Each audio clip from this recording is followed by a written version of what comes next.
नमस्कार, Amit teaching centre में आपका स्वागत है। आज आप लोगों को परिमेय संख्या तथा अपरिमेय संख्या को बेहतरीन तरीके से बताएंगे, जो कि आप लोगों को अच्छी तरह से समझ में आ जाए, है ना। तो आज पढ़ेंगे परिमेय संख्या तथा अपरिमेय संख्या। और यदि आप मैट्रिक की तैयारी कर रहे हैं या परीक्षा देने वाले हैं तो इसे अच्छी तरह से समझ जाए, है ना, क्योंकि इससे बहुत से क्वेश्चन एग्जाम में पूछे जाते हैं, है ना। तो इसलिए परिमेय संख्या और अपरिमेय संख्या को अच्छी तरह से समझ जाइए, है ना। और ये भी आप जानते ही होंगे कि, है ना, सिद्ध करने के लिए भी आते हैं कि सिद्ध करें कि √5 एक अपरिमेय संख्या है। तो इस प्रकार के क्वेश्चन को भी याद रखें, ठीक है, कि किस तरह से इसका बनाने का प्रोसेस होता है, तो इसे ध्यान में रखना है। तो आज हम पढ़ेंगे परिमेय संख्या तथा अपरिमेय संख्या को अच्छी तरह से, है ना। तो ये क्या है ना, तो ये बता रहे हैं ऑब्जेक्टिव क्वेश्चन के लिए। ऑब्जेक्टिव क्वेश्चन के लिए यदि पूछे कि बताएं निम्न में से कौन परिमेय संख्या है या कौन अपरिमेय संख्या है, ठीक है। तो इस तरह के क्वेश्चन यदि, है ना, एग्जाम में, और एग्जाम में तो ये समझिए फिक्स रहता है कि परिमेय संख्या और अपरिमेय संख्या से क्वेश्चन, ठीक है। तो इसे अच्छी तरह से समझें, है ना। तो क्या करते हैं, ये समझेंगे। परिमेय संख्या का इधर उदाहरण दे रहे हैं और इधर जो लिखेंगे ये अपरिमेय संख्या का उदाहरण लिखेंगे, ठीक है। तो सबसे पहले जानेंगे कि परिमेय संख्या कहते हैं किसे, ठीक है। तो जो संख्या p/q के रूप में हो, जो संख्या p/q यानी p/q के रूप में होता है उसे परिमेय संख्या कहते हैं। लेकिन जहाँ पर क्या है, q does not equal to 0, यानी कि q के स्थान पर 0 नहीं होना चाहिए। यदि q के स्थान पर 0 हो जाएगा तो ये क्या हो जाएगा, अपरिमेय संख्या के रूप में, यानी इनफिनाइट इसको बोलेंगे, यानी कि इसका अपरिभाषित हो जाएगा, ठीक है। तो देखिए क्या है, तो जो संख्या p/q के रूप में हो, जैसे 2/3, तो देखिए p के स्थान पर 2 और q के स्थान पर क्या गया, 3। तो इस प्रकार से और लिख सकते हैं 4/5, 6/, है ना, 7 -9/7। तो ये भी क्या है, और इस तरह से लिख सकते हैं। तो ये सब के सब क्या है, परिमेय संख्या। ये तो हो गया इस तरह के परिभाषा से, जो संख्या p/q के रूप में हो। अब उसके बाद दूसरा परिभाषा के रूप में जानेंगे कि जिस संख्या का पूर्ण वर्ग निकल जाए, है ना। तो जैसे में ये दिया जाए, है ना, √4, तो ये क्या है, तो √4 इसका पूर्ण वर्ग निकल, है ना, यानी इसका वर्गमूल बनाएंगे तो कितना आ जाता है, 2 आ जाता है। तो ये क्या है, ये क्या है, परिमेय संख्या। इसी प्रकार से, है ना, क्या हो जाएगा, 9, √9, √16। तो ये सभी के सभी क्या है, परिमेय संख्या है। तो इसका क्या है, टेबल याद रखिए, है ना, कि इसका स्क्वायर का, जैसे 1 का 1, 2 दूनी 4, 3 तिया 9, 4 चौक 16, 5 पचे 25, 6 छक 36, 7 सत्ते 49, 8 8 64, 9 9 81, 10 10 के 100, 11 11 21 से, 12 12 44 से, 13 13 69 से, 14 14 96 से, 15 15 25 से, 16 16 56 से, 17 17 2 9 82 से, 18 18 324 से, 19 19 से 361 से, 20 20 400। तो यदि आप इस तरह से याद रखते हैं तो आप जल्द से जल्द क्या करेंगे, इसका वर्गमूल निकाल के, या तो अगर आप जानते हैं कि इसका वर्गमूल हो रहा है, पूर्ण वर्ग हो रहा है, तो क्या होगा, ये पूर्ण वर्ग है ना, किसका है, तो 2 का स्क्वायर है, ये 3 का स्क्वायर है, ये 4 का स्क्वायर है। तो इसी तरह से आप, है ना, स्क्वायर को याद रखेंगे तो आप समझ जाएंगे कि परिमेय संख्या है या वो परिमेय संख्या है, ठीक है।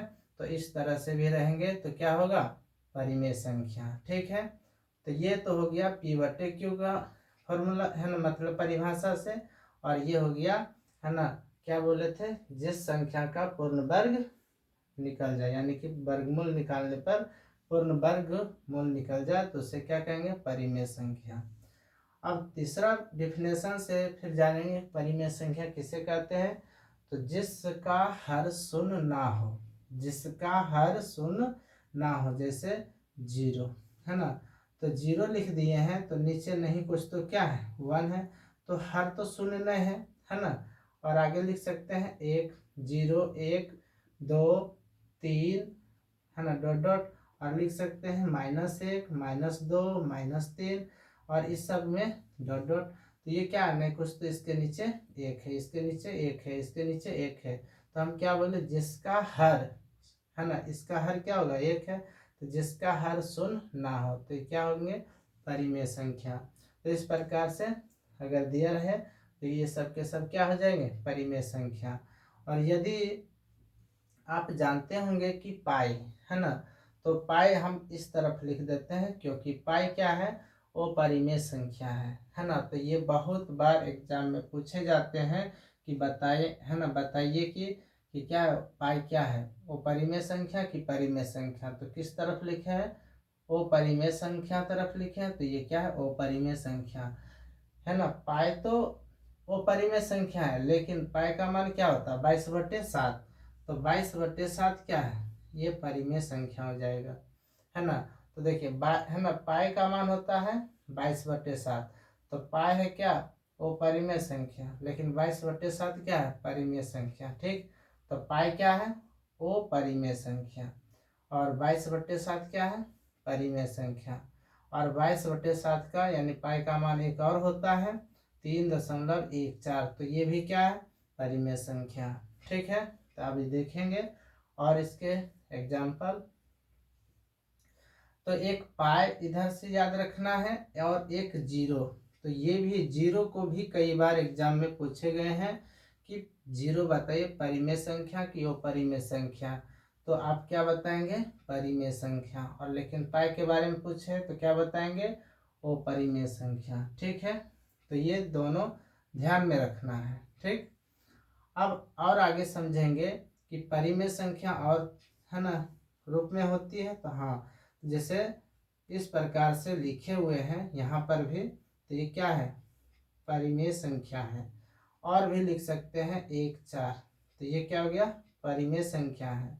लेकिन इस तरफ अगर वो परिमेय संख्या इस तरह से लिख दें 2.010001 है ना, 00001 और डॉट डॉट है ना, इस प्रकार से पानी का धार अगर दिखे तो ये समझिए क्या है, वो परिमेय संख्या है। यदि पानी का धार तुम्हें दिखाई दे और पूछ दे कि ये बताइए परिमेय संख्या है कि वो परिमेय संख्या है, तो क्या बताना है, वो परिमेय संख्या है ना। और यहाँ पर देखिए पानी का धार नहीं दिए हैं। ठीक है, तो पानी का यदि धार अगर मिल जाए है ना, या दिया जाए और उसमें पूछ दे कि परिमेय संख्या है कि वो परिमेय संख्या है, तो आपको क्या बताना है, आपको बताना होगा क्या, पानी का धार दे दिया जाएगा तो वो परिमेय संख्या, पानी का धार नहीं दिखे तो आपको बताना है क्या, परिमेय संख्या। ठीक है, अब इसमें तो वो परिमेय संख्या का तो है ना डिफिनेशन नहीं दिए हैं, लेकिन आप देख समझ जाइए कि क्या है। तो अपरिमेय संख्या अब इस तरह से रहेगा, तो और भी अपरिमेय संख्या है ना रह सकता है, किस प्रकार से, तो देखिए रूट वाला है ना, तो इसको भी ध्यान रखना है। तो अपरिमेय संख्या किसे कहते हैं, तो जिसका पूर्ण वर्ग नहीं निकलता हो है ना, यानी कि वर्गमूल निकालने पर उसका क्या दशमलव प्रसार आ जाए है ना। तो जैसे है ना 2 का यदि वर्गमूल निकालते हैं तो ये पूर्ण वर्गमूल नहीं होता, यानी पूर्ण वर्ग है किसी का नहीं है ना। 1 गुना 1 करेंगे तो 1 आ जाता, 2 गुना 2 करते तो 4 आ जाता, तो लेकिन 2 किसी का है वर्ग नहीं, तो ये क्या हो गया, अपरिमेय संख्या। इसको वर्गमूल बनाएंगे तो पूर्ण वर्गमूल ये यानी किसी का वर्ग है ही नहीं। ठीक, अब आगे √3 अगर आपसे पूछे कि √3 क्या है, तो ये भी क्या है, अपरिमेय संख्या। इसका वर्गमूल निकालेंगे तो पूर्ण वर्ग है ना, ये किसी का नहीं है। लेकिन 4 अगर बोलते हैं तो ये है किसी का वर्ग, तो किसका वर्ग है, तो 2 का स्क्वायर है, तो इसलिए ये क्या है, परिमेय संख्या। अब यहाँ पर 4 तो नहीं होगा क्योंकि 4 क्या है, परिमेय संख्या। अब यहाँ लिख देते हैं 5, तो बताइए है ना, 5 है किसी का वर्ग, तो ये 5 किसी का वर्ग नहीं है, तो इसलिए क्या है, अपरिमेय संख्या। और ये एग्जाम में भर भर के क्वेश्चन दिए जाते हैं परिमेय संख्या का और अपरिमेय संख्या का, है ना। और इससे ये भी क्वेश्चन पूछते हैं कि सिद्ध कीजिए कि √2 एक अपरिमेय संख्या है, तो ये भी क्या है, इस प्रकार के क्वेश्चन VVI क्वेश्चन माने जाते हैं, यानी माने जाते हैं यानी है ही, ठीक है। √3 ऐसे भी पूछ सकते हैं कि सिद्ध करें कि √3 एक अपरिमेय संख्या है, तो हमें सिद्ध करना पड़ता है ना। ये भी बोलते हैं कि सिद्ध करें कि √5 एक अपरिमेय संख्या है ना, तो ये भी सिद्ध करने के लिए है ना पूछ लेता है, इसलिए ये सब क्वेश्चन क्या है, VVI क्वेश्चन है। इसे बटे में भी लिख सकते हैं, है ना, जैसे 1/√2 है ना, 5/√3, तो ये सब क्या है, अपरिमेय संख्या है। या ऐसे लिख सकते हैं √5/√2 है ना 2, तो इस तरह से ये सब के सब क्या है, अपरिमेय संख्या का है ना क्या उदाहरण दे रहे हैं, है ना। और भी लिख सकते हैं, है ना, 3 + √5, ये भी क्या है, अपरिमेय संख्या। यानी जहाँ पर देखेंगे रूट तो वहाँ पर देखना है किसी का स्क्वायर है या नहीं है। अगर स्क्वायर हो जाए तो समझिए कि ये क्या है, स्क्वायर होगा, तो परिमेय संख्या। अब यहाँ से देखिए, एक हम इस तरह से लिख देते हैं √25/√5, तो बताइए √25 लिखे हैं और /√5, ये बताइए क्या है, ये परिमेय है कि अपरिमेय है। तो हम चल रहे हैं अपरिमेय तरफ, तो ज़्यादा करके हम अपरिमेय का ही उदाहरण इधर लिख रहे हैं, यानी किसी का है ना ऐसा मान नहीं है जो कि हम परिमेय संख्या यहाँ लिखे हैं, सब के सब क्या है, अपरिमेय संख्या है। तो आप अच्छी तरह समझें, है ना। तो यहाँ से देखिए आप है ना जल्दीबाजी नहीं करेंगे कि है ना, यहाँ पर देखिए क्या है, 25 है किसी का वर्ग, किसका है, तो 5 का वर्ग है ना। तो 25 का वर्गमूल यदि निकालते हैं तो 5 आ जाता है, लेकिन ये √5 का है ना किसी है ना इसका वर्गमूल निकलता है, नहीं निकलता, निकलता है तो दशमलव में, है ना, लेकिन हमें पूर्ण वर्गमूल निकालना चाहिए, तो ये नहीं निकलता है, तो ये यही रह जाएगा। तो बताइए क्या हो गया, ये हो गया अपरिमेय संख्या। ये क्या है, अपरिमेय संख्या।